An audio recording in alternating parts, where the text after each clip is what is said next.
All right, guys, welcome to Flavo Rihanna's MMA show. I'm your host, Flavo Rihanna, brought to you by Four Corner Sports. All right, guys, so this past, was actually yesterday, we ended up having UFC Vegas 26, yes, the 26th event at the Apex Center. It was headlined by Marina Rodriguez versus Michelle Waterson.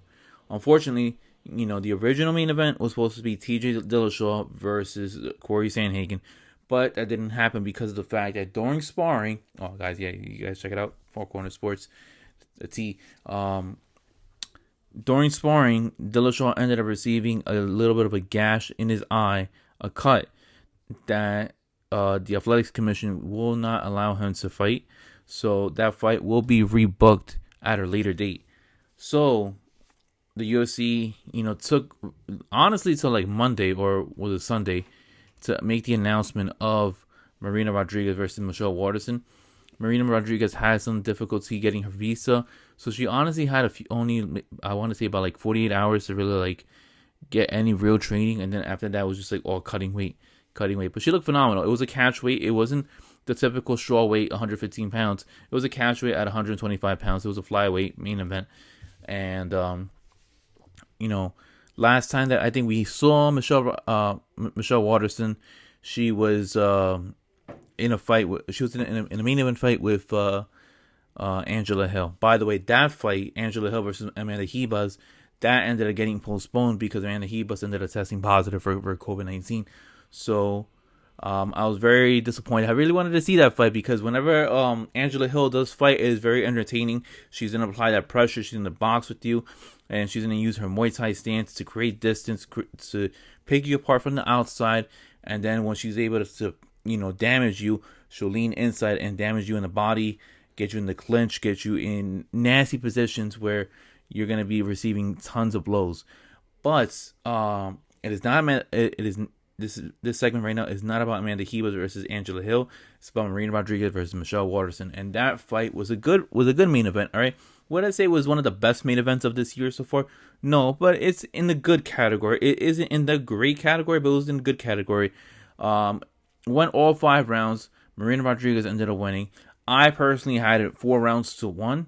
All right. I know there's others on Twitter that had said that Michelle Waterson got 2 rounds instead of 3, but it was very iffy. I gave Rodriguez rounds 1, 2, 3, and 5. Okay, I know round 3 was a little bit iffy, right?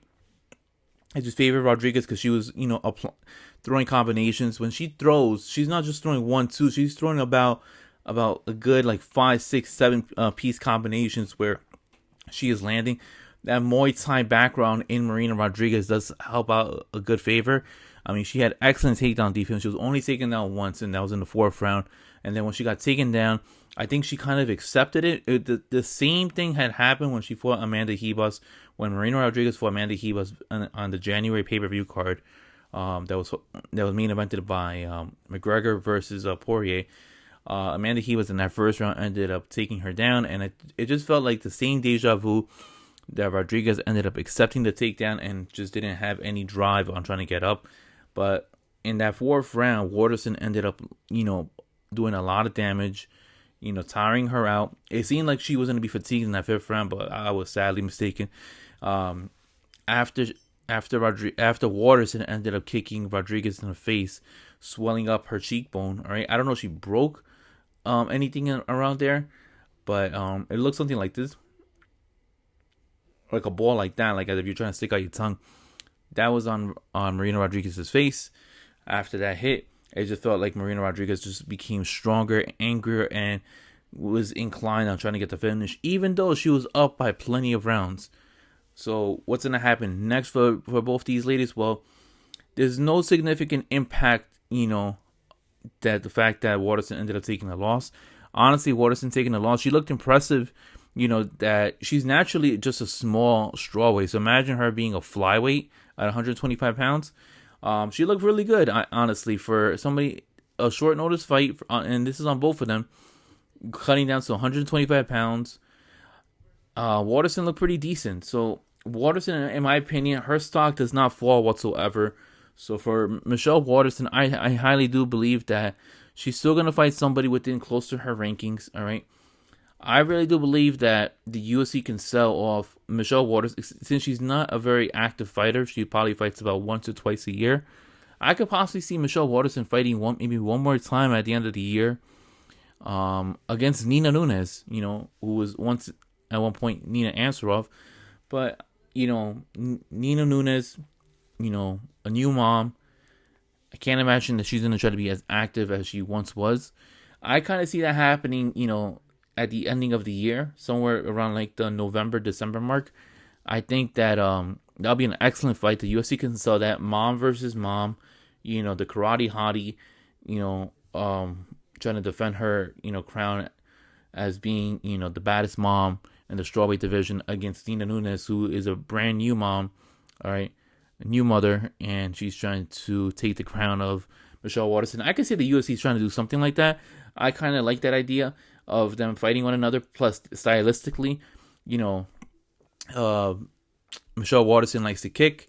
She likes to use her lead leg as creating distance when she's fighting. Plus, I mean, when she fights you, she's most likely going to take you down to the floor and apply damage. Look what she did against Paige Van Zandt. Look what she did to her other opponents. So I really like that matchup. Plus, Nina Nunes is going to try to square up with you as well too. So that's a fun fight to watch. I just don't think that we already know what we see in Michelle Waterson. Unfortunately, she's not going to fight for a title, most likely in her career. She's just like a high-level gatekeeper, and I just hate using that term because I really am a fan of Michelle Waterson. But it kind of hurt to see Michelle Waterson get clipped a couple of times. She got hurt. I mean, she was evading kicks and stuff like that, eating elbows, but Marina Rodriguez just looked like the tougher and better fighter. I mean, her takedown defense was phenomenal. For her to only get taken down once was great, for Marina Rodriguez, just because if she would have got taken down maybe about one or two more times, we could be having a different conversation right now. But as for Marina Rodriguez, I mean, she's in a very weird situation just because Rose is the new champion. Whaley wants to get back in there again. She wants to be a little bit more active. She does want the title shot, but then you also have Joanna hanging around there. You also have the fight that's coming up, I think, in like a week or two of Carla Esparza versus Jan. I can't pronounce her first name. So there's plenty of stuff. I don't know what's happening with Tisha Torres or Claudia Gadelha. I don't know if Claudia Gadelha is injured or anything like that. I know Amanda Ribas and Angela Hill are going to be fighting again.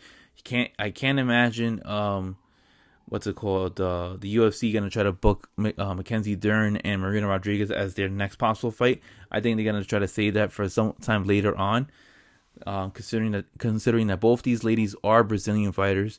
So I don't know. I think Marina Rodriguez most likely does get the loser of Carla Esparza versus Jan. I think if she fights Jan, it's a very similar matchup where they'll be both fighting, trading punches, boxing one another, and both ladies hit hard. If it's Carla Esparza, I mean, the fight could drag out. It really could drag out with just due to Esparza making other women try to fight her style, and she tries to keep it at a slower pace. But I think that's what's going to happen most likely with both these ladies, with Marina Rodriguez and Michelle Waterson. I think the perfect fight for Waterson is fighting Nina Nunes, considering that she is not an active fighter. And then with Marina Rodriguez, since she wants to get closer and closer to the title, I think her fighting the loser versus Jan versus Esparza is most likely the route to go. Especially if Esparza is to lose against Jan and Marina Rodriguez is able to get the better of Esparza. That right there, you have a former champion under your resume. So that speaks a lot of volume right there. Going into the co-main event, all right? In the co-main event, we had the original co-main event was supposed to be Donald Cowboy Cerrone versus Diego Sanchez. I really don't want to get too much involved with the whole Diego Sanchez saga. All I just know is that this guy, unfortunately, he has bad people around him. And his coach, his mentor, is just very toxic, very, draining the life out of him. And, it's very sad to see the first, the winner of the Ultimate Fighter being cut. Not because it was his time, but because of nonsense involving somebody else. But Donald Cowboy Cerrone ended up having a fight against Alex Morono. Yes, the great white Alex Morono. Last time we ended up seeing Alex Morono, he ended up fighting in December against Anthony Pettis, in which Anthony Pettis is no slouch. I mean, this guy, former champion, former WEC champion, all right. Losing to Anthony Pettis is no setback, but him fighting Donald Cowboy Cerrone, he had the ability to bounce back, try to get a big name on his resume if he's able to get the win. And Alex Morono, delivered. I mean, short notice fight, cut down to 170 pounds, made weight, all right, and was able to get a first round stoppage against Donald Cowboy Cerrone. I get it. Cowboy Cerrone now is on a 5-fight losing streak, so that is not good. But considering how big of a name, Cowboy is, right, for him fighting the likes of Anthony Pettis, Tony Ferguson, all right, ends up fighting Conor McGregor. I know I could give on and on. I don't know. Maybe I think his last fight had to be against Alexander Hernandez, if I'm not mistaken. Cowboy, has a long list of people that he ended up fighting, and this guy I know he definitely has the most win bonuses in UFC history. I believe he has the, if I'm not mistaken, it's either him or Jim Miller has the most appearances in UFC history and the most wins in UFC history. But it's pretty remarkable of a career that he has. Unfortunately, I do feel that Cowboy Cerrone might be done.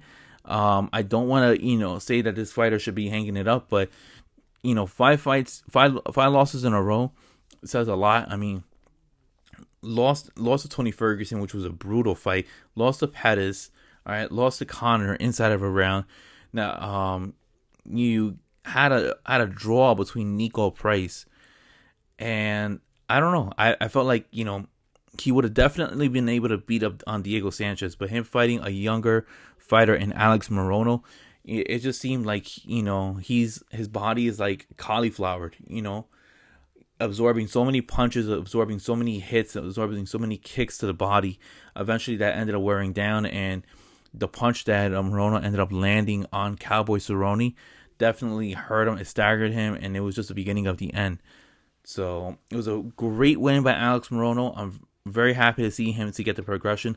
He ended up fighting twice in 2020, lost to Chaos Williams, got knocked out in his hometown, lost to Anthony Pettis, all right, and I believe it was the final fight card of 2020, and bounces back, comes back in May, gets a win over Donald Cowboy Cerrone, the biggest win of his career, all right. I guarantee you the UFC ended up paying him a lot of money, considering he took a short notice fight, got a performance bonus, so he got an extra $50,000. So Alex Morono is living nice right now. So what's next for Alex Morono? Well, honestly, he's not a top 15 welterweight at this point. What's next for him? I mean, you could throw anybody out there. I mean, you could throw Impa Kasanganov to fight him. It really doesn't matter. James Krause, okay, but as for Donald Cowboy Cerrone, I highly do believe that it's time to hang it up. I remember seeing Alexander K. Lee from MMA Fighting, along with Mike Heck, end up giving a suggestion that the last fight for Cowboy Cerrone should be against Jim Miller at 155. That would be a great fight. I would actually look forward to seeing a fight like that. Another fight I would like to see for Cowboy Cerrone to just hang it up is him against Clay Guida, because that would be great. That would be a phenomenal fight. Him against Clay Guida. I mean, Clay Guida is not going anywhere near a title shot. If not, the UFC can always sell it. Final fight of Cowboy's career. It's Cowboy versus Cowboy. Who's the better Cowboy out of the two? Cowboy Cerrone versus Cowboy Oliveira. That's a fight that I would like to see as possibly a final fight for Donald Cowboy Cerrone's career.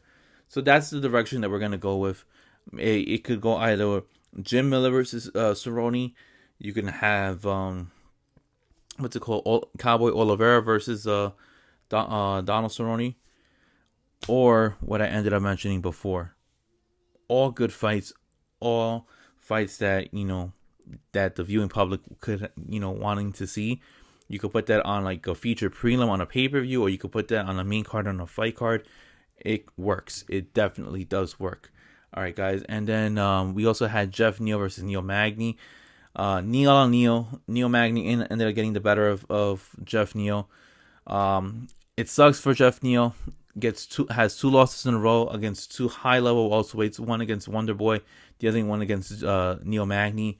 There's no shame in losing to either one of them. It just means that Jeff Neal isn't just ready to crack inside the top 10 and definitely not ready to get into the top 5. As for Neil Magny, the only fight that matters at this point is he needs to get into a fight with Hamza Chimaev. That is the only fight to make for Neil Magny. We also ended up having the return of Gregor Gillespie. Yes, the so-called best fisherman in the UFC in MMA against Diego Ferreira. Now, Diego Ferreira only loses to great fighters, the elite fighters of the elite. And he was fighting Gregor Gillespie, who his only loss was against Kevin Lee when he ended up getting knocked out cold by that leg kick in Madison Square Garden in his hometown in front of all his family and friends. But the fight to make, well, actually, look, this was actually the fight of the night. It was a high-level fight. I really love this fight. Gillespie showed that, his resistance, his pursuit on going for the takedown, pressuring, all right? Applying so much pressure, trying to gas out Carlos Diego Ferreira, all right? I didn't think Ferreira was going to get gassed out like that, but he ended up getting so drained out by trying to stuff these takedowns on switching positions, right? Being on the floor, being grounded, being hit, all that above. Gregor Gillespie is back, and the fight to me for Gregor Gillespie, I would love to see it happen. I don't know if we will see this happen, but I really would like to see Islam Makhachev versus Gregor Gillespie. Who is a better wrestler? Right? Can Gregor Gillespie, stop the hype train in Islam Makhachev? Last time Islam fought, he fought Drew Dober. He ended up beating him very easily. All right, especially that Drew Dober has great takedown defense. And as for Diego Ferreira, I think the fight to make for Diego Ferreira, and it just seems right, him against Kevin Lee. Kevin Lee hasn't fought since he last lost against Charles Oliveira in that fight card in Brazil, right before everything ended up shutting down. I would like to see Ferreira versus Kevin Lee. That would be a great fight. A lot of trash talking, a lot of high level martial arts that'll be displayed in that octagon. That's a can't miss fight. That they have the opportunity to put it. UFC, come on guys, don't let us down. But yeah, guys, so that's what I think that should end up happening after all the results that ended up happening on UFC Vegas 26. This week coming up, we're gonna have UFC 262 in Houston in a sellout crowd, and we're gonna have a new champion at lightweight. The vacant belt is gonna be up for grabs. Iron Michael Chandler versus Charles Oliveira. All right, and then the co-main event, Tony Ferguson versus Benil Dariush. I can't wait for both of these fights. These fights are gonna be insane. And look, guys, Nate Diaz versus Leon Edwards, that will take a blow on this card, but we're gonna get that on the next pay-per-view card in June for Israel Adesanya, headlined by Marvin Vettori. It's part 2, the rematch. All right, until then, guys, please hit a like. Please hit a like and the subscribe button, and that really does help out the channel out a lot.